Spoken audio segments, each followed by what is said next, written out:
오늘 저는 부드러운 마음은 풍성한 삶, 이런 주제로 오늘 말씀을 증거하게 될 것입니다.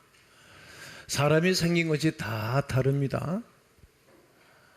그리고 얼굴이 굳어져 있는 사람도 있고 이렇게 편하게 부드럽게 펴진 사람도 있습니다. 이런 말이 있습니다. 낙하산과 사람 얼굴은 펴져야 산다. 옆분으로 한번 좀 얼굴을 보시죠. 어떠신가 한번 잘 보세요. 얼굴이 아주 편안하고 부드럽습니까? 그러면 마음도 평안하겠죠. 우리의 손도 부드러운 손이 있고 우리가 굳은 살이 박혀 있는 분들도 있습니다. 저는 많은 분들과 악수를 하니까 이분은 좀 부드럽네, 이분은 좀 뻣뻣하고 굳은 살이 박혀 있네 하시는 일들에 따라서 아마 손의 그 굳은 척도도 다를 것이라고 생각합니다. 우리의 마음도 마찬가지입니다. 부드러운 마음이 있는가 하면 굳어져 있는 마음이 있습니다. 오늘 성경 36절을 보게 되어지면 36장 26절에 보면 또 새 영을 너희 속에 두고 그리고 새 마음을 너에게 주되 너희 육신에서 굳은 마음을 제거하고 부드러운 마음을 줄 것이며 라고 말합니다. 그러면 왜 마음이 굳어져 있는가? 오늘 성경을 통해서 살펴보면 죄악 때문이라고 말합니다. 너희가 더러운 죄 때문이다. 더러운 죄를 먹고 마시기 때문에 마음이 굳어져 있다고 말합니다. 그리고 이어서 우상 숭배입니다. 우상 숭배함으로 말미암아 하나님의 마음이 그 속에 없기에 마음이 굳어져 있는 것입니다. 하나님을 1순위로 0순위로 사랑할 그 자리에 다른 것을 두고 살아가는 것이 우상 숭배입니다. 세 번째는 말씀을 버렸기 때문입니다. 오늘 본문 27절을 보면 내 율례와 내 규례를 지켜라. 그러니까 율례와 규례, 하나님의 말씀을 지키지 아니하면 누구든지 마음이 굳어지게 됩니다. 사울하고는 하나님 말씀을 버렸습니다. 결국 백성들이 사울을 버렸고 하나님도 내가 너를 버려놓으라. 하나님이 버리셨습니다. 여러분, 사람도 사람 버리잖아요. 말씀을 버렸기 때문에 그 좋은 자리, 영광스러운 자리를 얻었지만 하루아침에 자기 칼을 뽑아서 복부에 대고 자결을 하고 그 훌륭한 아들 세 아들이 한꺼번에 하루아침에 죽습니다. 하나님 말씀을 버리면 이렇게 다 망가지는 것을 볼 수 있습니다. 또 왜 굳어져 갑니까? 성령의 역사를 꺼버리기 때문에 그렇습니다. 성령은 우리 가운데에서 안에서 계속 역사하고 말씀하시는 분인데 계속 내가 주인 되어져서 그분을 무시하는 것입니다. 그리고 하나님의 성령을 근심하기 때문입니다. 에베소 4장 30절을 다 함께 한번 읽으십시오. 시작. 하나님의 성령을 근심하게 하지 말라. 그 안에서 너희가 구원의 날까지 인치심을 받았느니라. 내 안에 계신 성령님을 계속 근심시키고 계속 대적하고 계속 경쟁하고 계속 무시해버리면 이 사람이 굳어지는 거예요. 인간관계도 계속 무시해보세요. 네. 옆분한테 한번 이렇게 칭찬해보세요. 아유, 당신은 꼭 형님 같습니다. 시작. 한번 다시 해보세요. 형님, 잘 좀 도와주세요. 시작. 이러면 얼마나 좋습니까? 네? 제가 주일날이라 안 좋은 단어를 안 사용하려고 내가 안 하는데, 여러분, 안 좋은 얘기로 공격해 보세요. 그냥 마음이 상하는 거예요. 이 관계가 얼마나 중요한지 모릅니다. 부드러운 마음을 가져야 돼요. 부드러운 마음. 그럼 부드러운 마음을 가지려면 성경은 어떻게 되느냐고 말합니다. 예수 그리스도와 관계를 깊이 회복해야 됩니다. 첫사랑을 잊어버린 사람은 예수님과의 첫사랑을 회복해야 되는 것입니다. 부부 사이도 어려워지면 여러분 힘듭니다. 이 세상에서 제일 힘든 관계가 부부 사이입니다. 부모는 윗만큼 잘못해도 그냥 품지만 부부는 그렇지 않습니다. 그러나 또 부부 사이가 좋으면 좋을수록 아주 또 그처럼 편안한 사이도 없어요. 이토록 우리를 향해서 그리스도의 신부라고 말씀하시고 신랑이신 그리스도와 좋은 관계를 회복하셔야 됩니다. 호세아서 6장 1절에 오라 우리가 여호와께로 돌아가자. 여호와께서 우리를 찢으셨으나 도로 낫게 하실 것이요 우리를 치셨으나 싸매어 주실 것임이라. 내게로 오라. 내게로 오라는 거예요. 예수 그리스도에게로 오게 되어지면 그 어떤 것일지라도 인생의 무거운 짐과 인생의 모든 고통스러운 것들을 우리 주님이 해결해 주십니다. 예수 그리스도는 나의 구원자, 나의 생명, 나의 전부이기 때문입니다. 예수님과 친밀한 관계는 교제와 순종으로 이루어지는 것입니다. 친해져야 됩니다. 하나님의 음성을 듣고 늘 순종하기를 앞장서야 될 것이고 우리 주님을 신뢰하는 것입니다. 주님을 신뢰함으로 이스라엘 백성들은 주님을 신뢰함으로 또 여호수아는 그 갈렙을 신뢰함으로 친구끼리 신뢰함으로 그 어려운 지역, 어려운 산지를 다 얻게 되었습니다. 기도와 전도와 찬송을 할 수 있도록 우리 입만큼은 살아 있어야 됩니다. 여러분, 아무리 힘들고 어려워도 우리가 하나님이 우리에게 주신 입은 열어 있어야 됩니다. 무엇을? 그분을 찬송하고 높이고 신뢰하고 주님이 역사하실 것이야, 이렇게 말하는 사람은 주님이 은혜를 베풀어 주십니다. 여러분, 하나님 우리를 다 알고 계세요. 이 땅에 있는 충성된 자를 찾아보시기도 하고 어떤 말을 하며 살아가는 것을 다 아십니다. 여러분, 고난의 아이콘이라고 하면 욥이 아니겠습니까? 욥이 그토록 어려울 가운데 지날지라도 어리석게 원망하지 아니하니라. 그러니까 하나님이 보신 거지. 야, 쟤는 저렇게 어렵게 해도 사단, 니 다 건드려 봤니? 네. 재산도 다 뺏어가 보고 불도 다 질러버리고 아이들도 10명을 다 죽여버리고 그리고 아주 거지를 만들어 놓고 온몸이 엉망진창 만신창이가 됐고, 그리고 아내가 너 하나님을 그래도 섬길 것이니 너 하나님을 저주하고 주고, 그리고 부인도 도망갔습니다. 그런데도 어리석게 원망하지 않습니다. 신앙은 하나님이 하시는 일에 나를 써달라고 고백하는 것이 신앙입니다.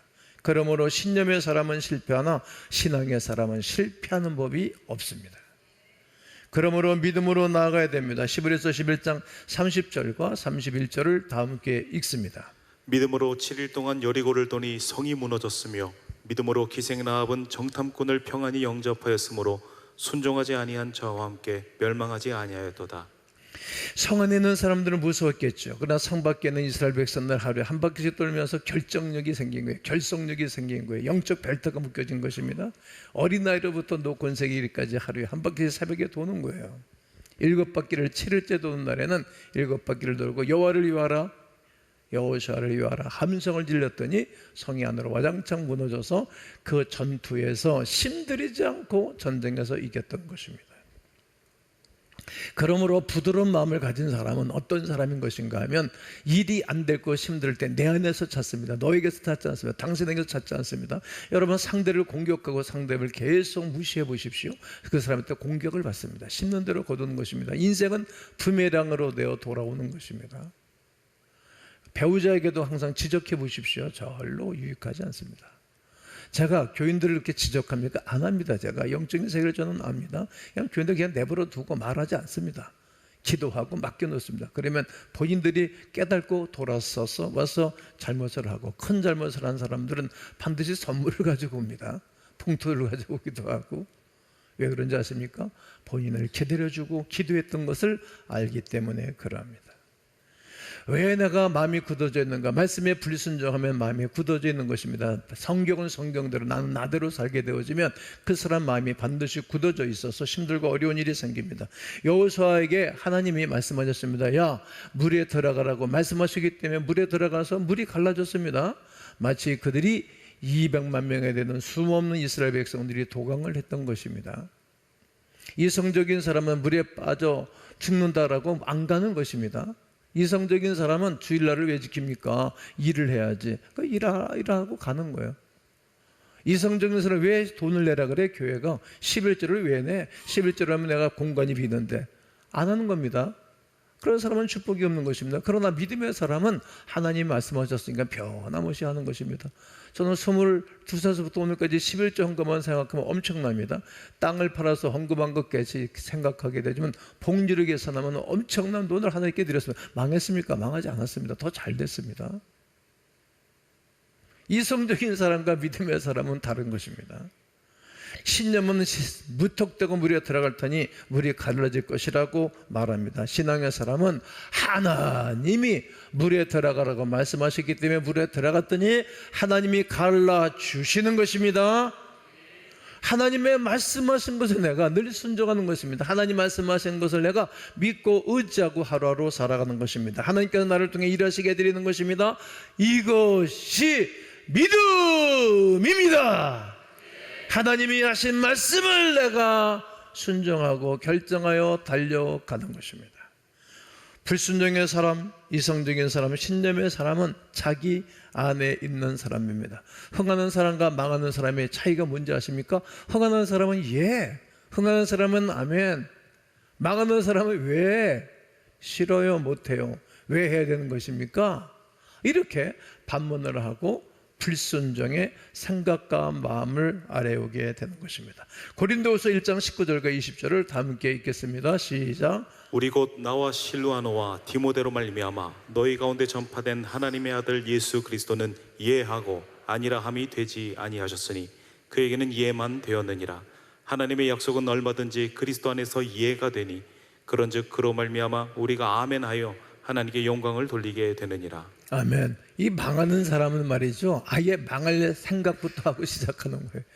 그러나 흥하는 사람은 그냥 아예 잘 될 것을 믿고 시작하는 것입니다. 여러분, 우리가 사업을 시작하나 잘 될 줄 믿고 하는 거 아니겠어요? 그리고 시작하고 되면 그냥 막 목숨을 걸고 칼 내쭈고 달리는 것 아니겠어요? 그냥 흥하는 사람은, 부드러운 사람은 예, 아멘, 그리고 하나님 은혜를 주세요, 믿음을 주세요, 하나님 감당할 수 있는 능력을 부어주세요, 이렇게 기도하며 나가는 것입니다. 그런 사람들 말이에요, 얼굴이 펴져 있어요. 비전 가운데 사로잡혀 있어요.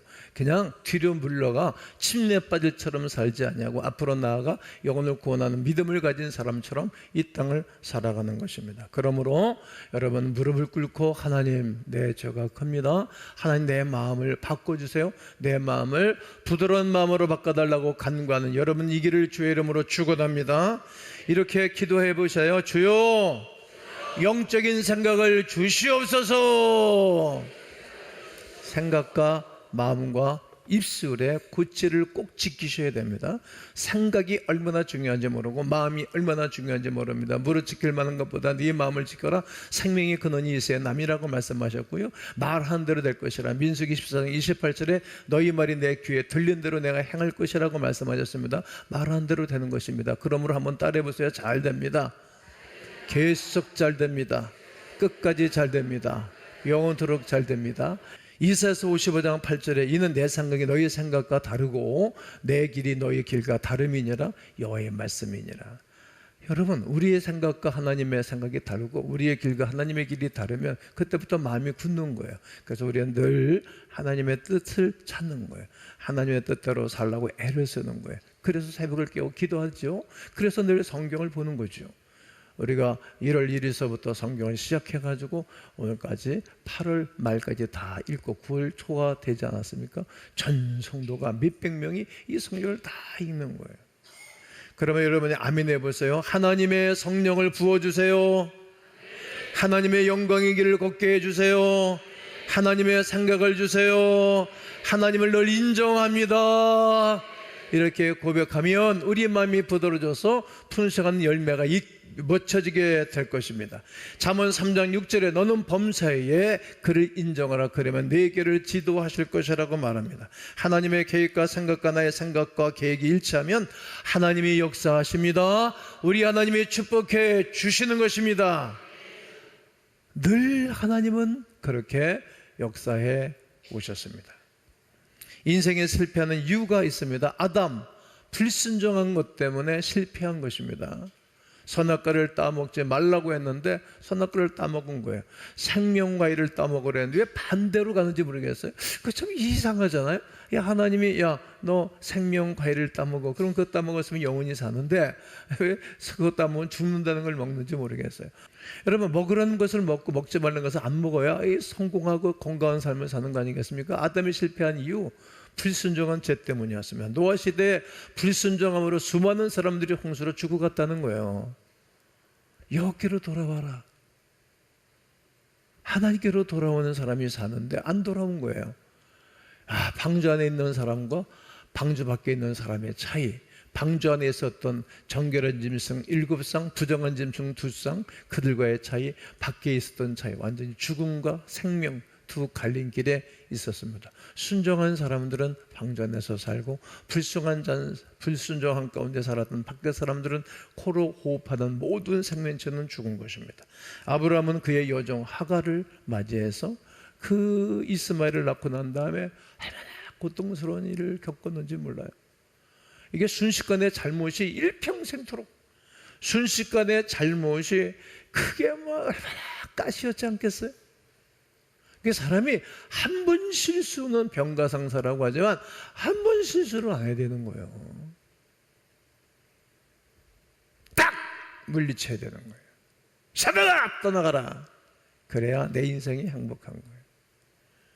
믿음으로 살아 이 땅을 살아간 거룩한 소금 같은 빛 같은 분들이 많잖아요. 우리 교회도 그런 분들이 계시죠. 인생을 딱 정한 대로 말해줘. 그러므로 우리가 미혹되지 않도록, 그리고 우리의 마음이 영원히 굳어지지 않도록 늘 깨워서 기도하셔야 됩니다. 내 안에 말씀이 심겨져 승리하게 해달라고 기도하고 간구하는 여러분이기를 주의 이름으로 권면합니다. 여러분, 씨가 밭을 사용하는 것입니다. 우리의 마음밭은 아름다운 밭이 되어져야 됩니다. 주님이 마태복음 13장에서 길가 밭에 대해서 말합니다. 길가 밭, 돌짝밭, 가시밭, 옥토. 옥토가 부드러운 밭입니다. 이 좋은 밭에 씨앗, 하나님 말씀이 심겨지면 그 말씀을 잘 가꾸고 그 말씀 하나 지키고 1년, 10년, 20년, 아브라함처럼 25년, 그의 아들 이삭처럼 20년, 그의 아들 야곱처럼 20년, 그의 손자 그 요셉처럼 13년. 여러분, 이렇게 대가 물러가면서 간증과 축복의 나이가 짧아지는 거거든요. 그들의 삶을 보는 거예요. 그 씨앗, 하나님의 말씀이 내 마음밭을 사용하는 거예요. 우리가 늘 말씀을 외우는 것은 이유가 있어요. 그 말씀이 내게서 열매를 맺을 때까지.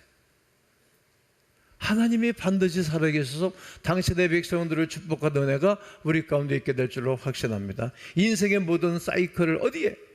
나의 시선을 주님께 드리고, 하나님 말씀의 사이클을 맞추는 거예요. 네, 또다시 맞추고 또다시 맞추는 거예요. 표대를 향하여 그리스도 예수 안에서 부르며 상을 위해서 달려가는 것입니다. 이전 것은 지나갔으니 보라, 새 것으로 늘 주님이 주시는 은혜를, 상을 향해서 달려가는 것입니다. 사이클을 말씀에 맞추는 것입니다. 그러므로 순종의 마음을 구하셔야 됩니다. 불순종한 사람들이 있습니다. 사울, 하나님께서 왕 세운 것을 후회한 거예요. 이런 사람 되면 안 되겠죠. 그래서 하나님이 그를 버리고 그의 자기 칼로 뽑아서 복배되고 자살을 하고 함께 한날 그 훌륭했던 아들이 한꺼번에 죽는 거예요. 이게 불순종이 이렇게 얼마나 무서운지 몰라. 지금은 우리가 모르니까 막 떠들어대고 개거품 물고 떠들고 지랄하지만 그 망하는 짓이에요. 왜 그래? 미련하게. 삼손은 블레셋 사람들에게 잡혀 조른거리가 되었어요. 여자 때문에 망한 거예요. 왜 그 경건한 여인을 만나서 결혼하고 살면 좋을 때 왜 이방 여인, 이상한 여인, 화리개 여인들, 눈에 보기에 좋은 여자 만나면 고생해요. 조롱거리가 되면 안 됩니다. 요나는 폭풍을 만나 물고기 뱃속에서 고생 엄청나게 했습니다. 반면에 순종해서 복을 받은 사람들이 있습니다. 그 중에 하나가 다윗 아닙니까? 따라해 보실까요? 하나님 마음에 합한 사람. 네, 바울은 이방인의 사도가 되었고요. 브리스글라 아굴라 집사는 로마서 16장 3절 4절에서 바울이 뭐라고 편지하는 것인가 하면 저 부부는 나에게 눈이라도 빼어줄 수 있는 사람이었다. 그냥 목사를 위해서 헌신하는 사람이었어요. 그러니까 성경에 기록되어져 있는 부부입니다. 우리 교회 부부가 하나님을 잘 섬기는 분들 많이 있어요. 아주 바람직한 것입니다. 예수 그리스도를 윗장 믿음으로 살아가는 사람들 어딘가 모르게 부실합니다. 늘 기도하셔야 됩니다. 부부가 하나님을 위해서 쓰임받는 가정 되도록 말이죠. 이처럼 직분을 받으면 받을수록 순종해야 되고 직분을 받으면 받을수록 아름다운 사람들로 변해줘야 되는 것입니다. 여러분 바쁘십니까? 알아요. 바쁠수록 기도하셔야 돼요. 그래야 순종이 됩니다. 돈 많이 벌 수 있도록 여러분 겸손하고 돈 많이 벌수록 여러분 하나님에서 멋지게 쓰임받는 것이 아름다운 것입니다. 하나님 그래서 복을 주신 것입니다. 신명기 8장 18절을 읽습니다. 시작. 내 하나님 여호와를 기억하라. 그가 내게 재물 얻을 능력을 주셨습니다. 이같이 하심은 내 조상들에게 맹세하신 언약을 오늘과 같이 이루려 하심이니라. 여러분 하나님은 재물 얻을 능력도 여러분과 나에게 주신 줄로 믿습니다. 여러분 교회 성도들이 경제적으로 부해지는 것이 나에게는 기쁨입니다. 우리 교회는 빚이 많이 있었지만 빚이 하나도 없고 빚이 없는 교회 아니겠어요? 이게 좋은 자랑거리입니다. 나는 늘 그렇게 기도합니다. 하나님 교회 빚도 다 갚아주신 하나님, 성도들의 기업의 큰 빚을 다 갚아주시옵소서. 성도들의 아파트 사느라고 집 사느라고 빈 집들을 이렇게 얻은 빚들을 갚아주옵소서. 학생들 아이들 결혼시키면서 진 빚들도 갚아주시고 아이들 공부시키면서 학자금으로 빚진 것들도 갚아주시옵소서. 특별히 사랑의 빛, 예수 그리스도의 사랑의 빛을 갚는 하나님의 사람들 되게 해달라고 늘 생마다 기도하고 선포합니다. 난 여러분들의 모든 빚도 재물 얻을 능력으로 말미암아 갚아지게 되기를 주의 이름으로 축원합니다. 나의 모든 문제 해결은 마태복음 7장 7절로 9절에 있습니다. 너희가 뭐라고 말합니까? 구하라 그러면 주실 것이요, 찾아라 찾을 것이요, 문을 두드리라 그러면 열릴 것이라고 말씀하십니다. 구하는 이마다 받을 것이고 찾는 이가 찾아낼 것이고 두드린 이에게 열리게 될 것입니다. 성경은 고집이 가장 센 책이라고 아리스토텔레스가 말했습니다. 왜 고집이 가장 센 책이라고 아리스토텔레스는 예수님 만나고 말씀했을까요? 하나님이 하신 말씀은 반드시 이루시기 때문입니다. 하나님의 뜻은 하나님의 뜻대로 이루어지고 하나님의 백성들을 통해서 이루어지기 때문에 고집이 가장 센 책입니다. 그러므로 나는 여러분과 제 속에, 제 마음속에 크신 분 예수 그리스도가 들어와 계시기를 주의 이름으로 축원합니다. 여러분 예수 그리스도가 내 안에 들어와 계시면 그때부터 내 인생이 펼쳐지는 거예요. 내가 아무리 수고하고 했어도 밤새도록 그물을 던지고 밤새도록 고기를 잡으려고 했었지만 한 마리도 잡은 것이 없지만 내가 너에게 말한다. 배 깊은 곳에 가서 그물 던져봐. 오른편에 그물 던져봐. 그랬더니 하나님이 고기를 모아주셨고 끌어올리는 고기가 한 번에 만선의 축복을 누렸던 것입니다. 여러분 하나님의 말씀을 듣고 간구하는 자에게 주님 역사는 은혜가 오늘도 있게 될 줄로 확신합니다. 그러므로 부르짖어 기도하셔야 됩니다. 뭘 부르짖어 기도해야 될 것입니까? 내 마음이 부드러운 마음 되도록, 엉클어진 마음, 그 상한 마음, 공격하던 마음, 소리 꽥꽥 지르는 돼지 같은 마음, 개 같은 마음을 우리가 집안에서나 교회에서나 세상에서나 여러분 뒤집어 엎어야 됩니다. 버려야 됩니다. 여러분 큰 환난이 당할 수 있는 소지가 매우 큽니다. 오늘 내가 서론에서 말씀드린 것처럼 더러운 죄, 우상을 섬긴 죄, 말씀을 버린 죄, 말씀에 불순종한 것, 성령님의 역사를 소멸한 것, 성령을 근심시킨 것에 대해서 오늘 여러분과 내가 회개하고 던져버리기를 주의 이름으로 권면합니다. 부드러운 마음을 구해야 됩니다. 누구와? 그리스도와 좋은 관계를 누려야 되고 이웃과 좋은 관계를 누리셔야 됩니다. 여러분 교회 안에 좋은 관계를 계속 만들어야 됩니다. 저는 가는 곳마다 저는 사람들과 불협감 가진 거 거의 없습니다. 유인만 하면 화목하고 유인만 하면 좋게 하는 거예요. 그러니까 내가 가는 곳마다 사람들이 좋아하는 이유가 있어요. 좋게 하니까. 나는 철칙을 세웠어요. 내가 가는 곳마다 다 잘 된다. 왜 하면 그렇게? 그러면 앞으로 10분을 설교를 느리도록 해볼까요? 다시 한번 해보세요. 나는 가는 곳마다 잘 된다. 노예도 잘 되고 교회도 잘 되고 가정도 잘 되고 우리 총리도 잘 되고 대한민국도 잘 된다. 화목한 은혜가 있어야 됩니다. 그리고 구령의 열정을 달라고 주 앞에 간절하게 기도해야 됩니다. 한국교회가 그동안에 부흥했던 이유가 있습니다. 그 배후에는 가난이 있었기 때문에 그런 것입니다. 한국교회가 가난했기 때문에 부흥을 한 거예요. 한국사회가 가난했기 때문에 교회가 이 땅이 부응한 거예요. 그 배후에는 고통이 있었기 때문입니다. 실제로 어렵게 사는 사람들은 예수를 믿어도 그냥 죽자 살자 믿는 거예요. 예수 믿는 것도 죽느냐 사느냐 이런 문제였었고, 예수 그리스도를 붙잡고 살아가는 거룩한 백성들에게는 내가 축복을 받아내고 축복을 얻어야 할 것이 그들의 사명으로 알았던 것입니다. 우리 선배들도 그랬고 저도 그렇게 목회하고 오늘까지 달려왔던 것입니다. 여러분, 하나님은 주를 섬기는 자들에게 복을 내려주십니다. 돈이 악이 아닙니다. 돈이 많은 것은 절대로 잘못된 것이 아닙니다. 그러나 부와 재물이 하나님 앞에 가는데 장애가 된다면, 부와 돈이 하나님이 주시는 천국을 내 마음에 소유하지 못한다면 그것은 아주 불행한 일입니다. 나는 여러분 마음속에 천국이 소유되고 천국이 내장되기를 간절히 소원합니다. 부드러운 마음 갖는 사람들에게는 풍성한 삶의 축복이 오늘 여러분 가운데 가득하시기를 예수의 이름으로 축원합니다.